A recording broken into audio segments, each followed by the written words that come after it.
We're in the back of my X5 because unfortunately when I last went to drive my E90 M3, the battery was dead, which is a big problem on those because BMW doesn't really have a way to get into the trunk outside of dropping the rear seats. I don't have fold down seats in my M3 sedan, unfortunately, and there's no really way to get into the trunk when the battery's dead. So it turns out what happened is my basic old just battery tender seems to have failed, or cells in the battery are dead. I'm not quite sure when it was last replaced. It's probably 7 or 8 years when I bought it. So I'm going to go through and help you guys figure out how we're going to fix this up.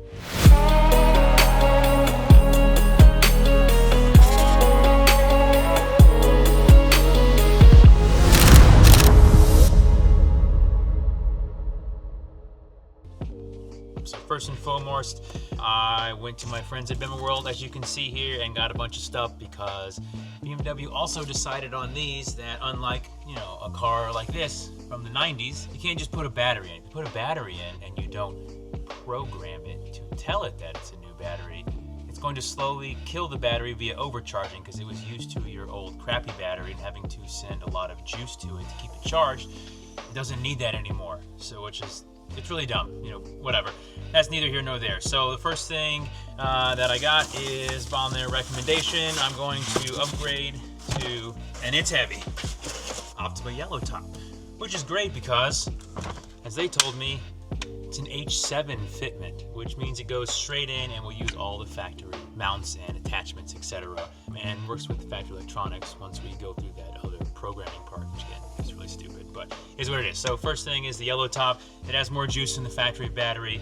Per BMW, it also has more juice than it says on here anyways, and it's a yellow top, so it can take some abuse. We don't really see cold winters here. Sometimes it gets close to 0 once every few years, whatever. Not a big deal. The other item is, unfortunately, since the other battery tenders seem to have failed, I bought another Optima battery tender / charger. I had this same one actually that lived right here, but as you can see, there is no tender on it right now because I moved it to the M3 at the storage unit, and that's where I figured out that the battery seems to be completely dead because I hook it up, it makes a connection. The Optima ones will go through and be like, hey, what's the health status of the battery? It would say 0%, it would charge for a little while, and then it would crap out and go back to, hey, there's a problem, this is not connected properly. So clearly the battery is completely crap. Obviously with BMW, delicious gummy bears, so we'll save those. Those are the first two items. Again, I'm just gonna go and put this one on the Skyline because it's here, it lives here at the house. Other items that we have is more gummy bears. I realized that the hood struts are bad because when I was trying to mess with the connections under the hood to put the Optima charger on, the hood closed on my head.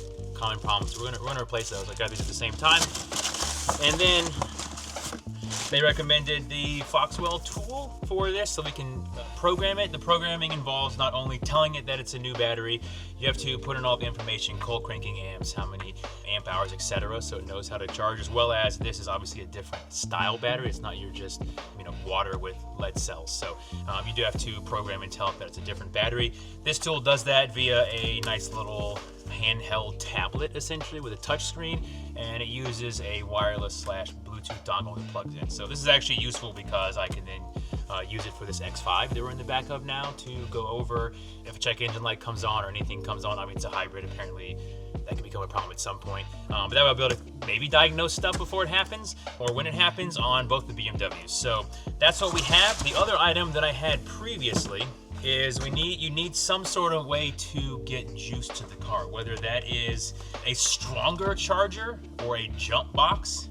would do that. I'm not quite sure if this actually has enough power to do that. So what I'm going to take with me is it's like a lithium jump box that's small. I keep this in the garage so that if I need to jump off a car, but this will power it so that then I can actually get into the trunk. That's the big thing. I need to get into the trunk. I'll also obviously see if it will jump start. And I actually haven't been there, so it's kind of be an adventure for us to go see if it's actually going to jump off of this. So the plan is jump it off of this, make sure it runs, unlock the car completely, get into the trunk, and then we can go through removing the old battery, which is pretty simple, and then we will put this one back in, or put this one in, install it, and then we can program it. And hopefully then we'll be good to go, because I was really disappointed when I wanted to go drive the car and the keyless entry didn't work. So I just thought, oh, maybe the battery's dead. in that, so I went home and then quickly realized that the car was just stone cold dead. So let's head over to the storage unit and to the M3, and let's get this started.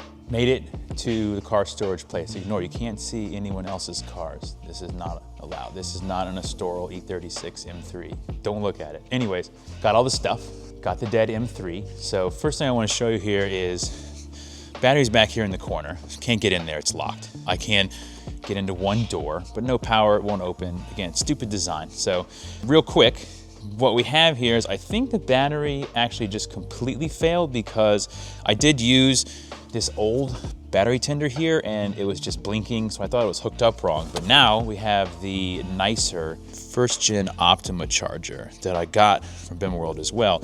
But it hooked up, and when I left, it was showing that it was green and connected and it was analyzing and charging the battery. But now you'll see it's checked and claims it has unable to charge, check the battery. The connection actually is not there, which means a cell died, all the cells died. Who knows, we're about to find out. First thing we're gonna do though is we're gonna place the hood struts because, like I said, it fell on my head. Don't wanna do that. That takes like 2 minutes, just pop them off, it's easy. So let's do that. And then my plan is to use the jump box and get the car running. That would say, hey, the battery's dead. So we're gonna find out, let's get rolling. Fortunately, also on this, that's my hood prop, little visible glass. I'm gonna have to get creative here because I need to like use my shoulder to prop this up because I don't have a stick or a rod or anything, but it's still easy. One hood strut, you can see it's dead. So, like I said, these are easy. It's just a little clip over here. These actually will just push on. I'll put that there, throw that down there. Got a little pick tool, and probably off the top one. Trying to stab myself with this pick tool. That should be that. Yep, there's one. And this one I did already pop off. Now it seems to have snapped back. Nope, and there we go. The nice thing about this is one single one should hold it up, so we don't have to do this again. And generally speaking, they just pop on. Oh, this will be fun. Boom. One is on there, we'll double check it's good. This is now junk. Little factory E90X M3. FK, whatever the heck that means. If you know what that means, you can put it in the comments. It's probably German for something weird. But go ahead and grab our pick tool, run around the other side, and we will repeat. But luckily now, all I gotta do is deal with getting this out because I don't have to support it anymore. Push it up a little bit and popped off. This is a rough angle. Human body's not designed to be in here like this. And that's that. Got our fresh jobber here. Oh, I just noticed I got a little leaf farm in here. Again, it just pops right back on, and that part's done, good to go. All right, so next thing we're gonna do is I'm gonna clean all these leaves out here because it's a mess, and then put the cover back on, and then figure out what happened with this clip here, and then we will try to jump the car. Fingers crossed that that actually is going to get it. Next step, obviously again, the battery's dead. Got a decent jump box. In this case, use one of these little mini lithium ones. Hopefully we're going to power this on and the car will come to life and we'll be able to unlock it. And then I will jump start the car, let it run for a little bit, make sure that's all good, pop open the trunk, of course, since it has an electric latch, and that way then we can move to the back of the car and start on that. So fingers crossed, this is it and we don't have bigger problems here. Oh, I hear stuff happening. And it unlocked. So first thing I'm gonna do is go open the trunk so we don't have that problem later. Part 2 of this, success. The trunk's open. So now, let's get this S65 running. Fingers crossed, but now toes crossed as well.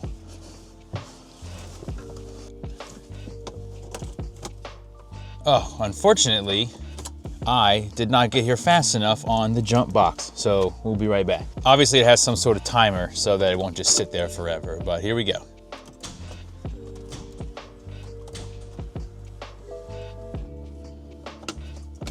Clearly, this jump box does not have enough to jump this off. So what are we gonna do?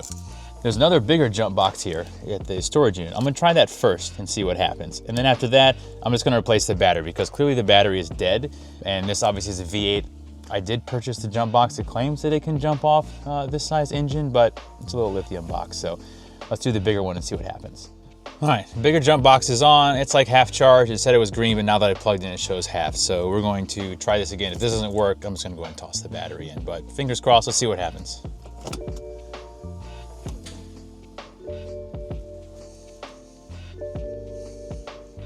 Bad news. This is stone cold dead. So let's just go ahead and get to the battery replacement. Clearly this is an issue here.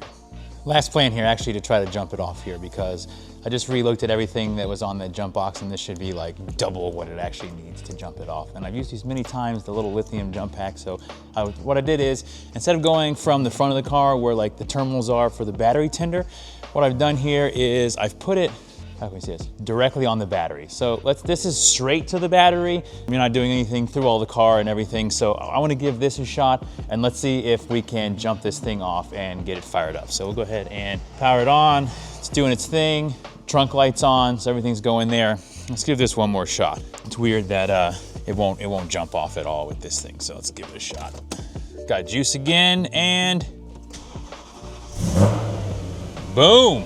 The S65 is alive and well. So obviously that was a problem. Straight to the battery, jumps it right off. Beautiful, beautiful cold start, 4-liter V8. So now we know that the battery's dead. So now we're gonna go through and let's change this battery. I do see it does say it's a Duralast Gold, whatever, so it's probably the second battery. It's a 2011, it's now 2025. You'd think 6, 7, 8 years, it dies. I probably put that in there right when I got it, or sort of around there, and it's died, but it's running. It sounds great, obviously. It's literally the best sounding engine ever made. You can fact check me on that if you want, or post in the comments of why you disagree with me, but in the end of the day, you are wrong. This is the best sounding engine ever made. So let's get this thing fixed up. Now that we've confirmed all that, to make it easy, I'm going to do a little time lapse here and take out the battery, but it's a bunch of 10mm nuts and screws, and we've got to get some pieces out of the way. I don't have anything extra accessories or anything down here, so it's going to be super easy. And the problem is like actually getting it out after the fact is kind of a pain. And there's all this stuff on here, which is actually the smart charging thing that's part of what we're going to be programming. So we're going to get started here because I got to make lunch with a friend. All right, short little time lapse, few seconds there, but the distribution block's out, the little hold down's out, the cross member. I choose to actually, there's all these little pieces and things here. You can't actually like get this up and out of the way, but I prefer to have it a little more space to work because this thing is heavy. Obviously I see part of the issue here is we got some corrosion on the negative battery terminal, so I'm gonna clean that up. But at this point, I'm pretty sure that everything is good to go. Try to get this a little up and out of the way. And luckily I've been going to the gym, so hopefully we can get this out of here. But it's a nightmare. Oh my God.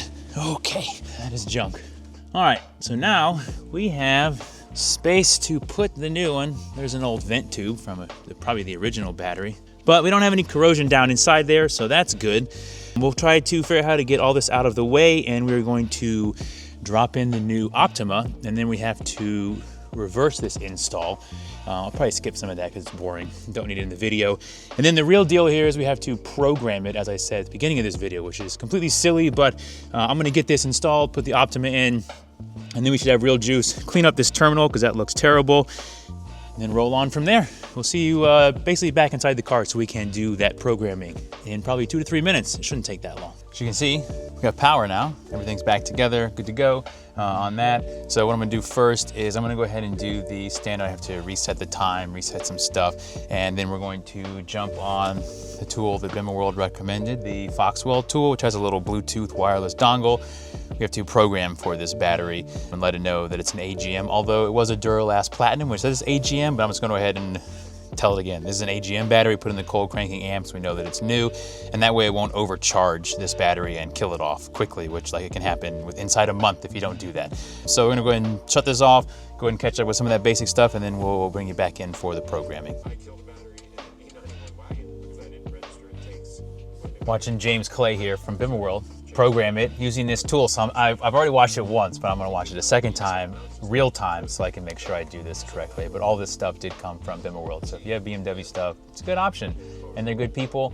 And you might even call, and James will pick up the phone, the owner, and help you walk you through this, or send you funny texts like, what do you mean you didn't already watch that video on how to do this?